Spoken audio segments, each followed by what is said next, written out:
Pas de changement en 2013, la France conserve son titre de championne européenne de l'impôt sur les sociétés, avec un taux de 36,1% quand la moyenne européenne est de 23,5%. Cotisations et charges sociales, taxes en tout genre, foncières sur les dividendes, etc.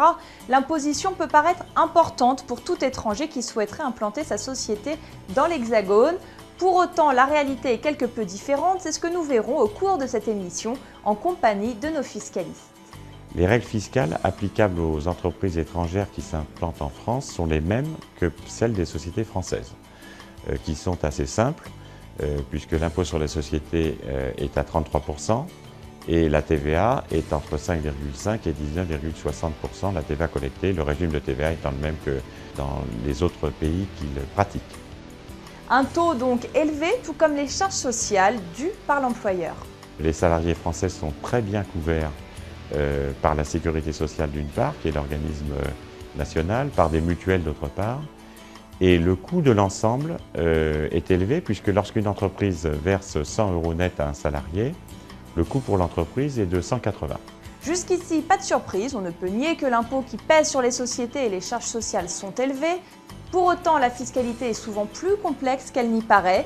Il s'avère ainsi qu'en France, les déductibilités sont nombreuses. La difficulté, c'est que le taux d'imposition ne veut rien dire. Ce qui est important, c'est l'assiette. Et le charme de la France, la complexité aussi peut-être de sa fiscalité, c'est cette déduction fiscale. C'est la capacité, lorsque vous investissez, à pouvoir déduire des amortissements. C'est la capacité de pouvoir avoir un certain nombre de charges qui sont liées à votre exploitation qui vont être déductibles de votre revenu. Et Stéphane Baller n'hésite pas à parler de paradis fiscal lors du développement de certaines activités. Suivant les activités, eh bien, je vais même aller vous dire qu'aujourd'hui, la France peut être un paradis fiscal. Si vous êtes quelqu'un qui va créer des incorporels, si vous êtes quelqu'un qui va faire de la recherche et développement, si vous êtes quelqu'un qui a l'accession au crédit d'impôt recherche, eh bien vous allez être dans un dispositif, dans un pays qui va avoir la meilleure fiscalité que vous pouvez avoir, puisque ce taux de près de 40% d'imposition sur les sociétés, eh bien, il va être minoré.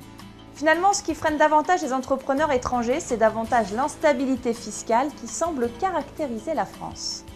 Les entrepreneurs étrangers, les influenceurs étrangers vont dire qu'il y a un problème de stabilité de la règle. Et c'est vrai que nous, en tant que fiscalistes, on a vu des dispositifs qui passaient difficilement une ou deux lois de finances. Le rapport avec l'administration fiscale, en revanche, est lui plutôt apprécié par les contribuables qui se voient protégés par une charte.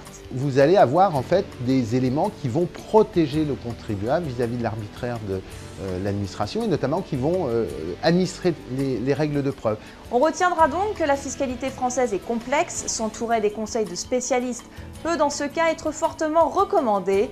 À bientôt sur paris21.tv.